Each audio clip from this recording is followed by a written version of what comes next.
Well, I can think of one that was actually the inspiration for the Value Investors Club.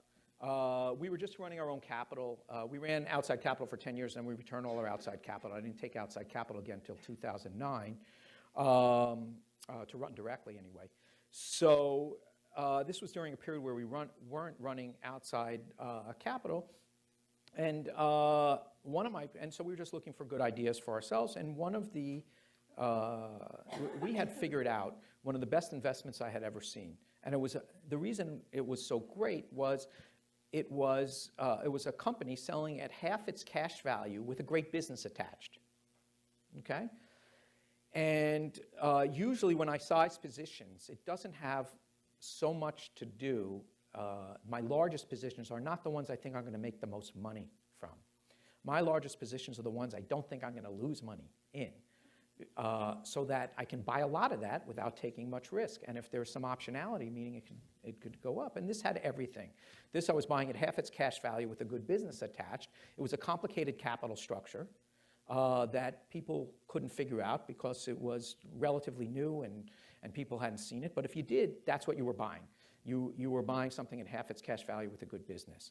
So obviously we bought a lot of that. And we thought, oh, we're so smart. We're one of the only people out there who's found this. And then my partner found on a Yahoo message board of all places someone who had figured this out in all its complicated glory.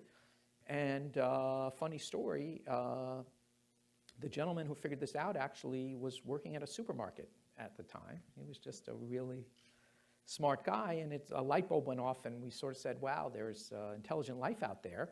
Wouldn't it be great if we can put together a group of people who could talk? People at the time, this was 1999, were looking for millions of eyeballs on the internet and whatever they were talking about. And I thought the internet was great to have little meetings with people who are all over the country at different times or all over the world, and you could sort of have a little club. I was always fascinated with the idea of an investment club.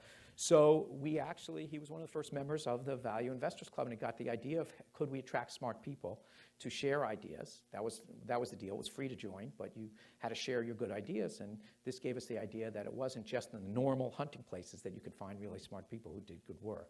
So that was a really good one, half its cash value and with a good business attached. And it was really because it was a complicated capital structure.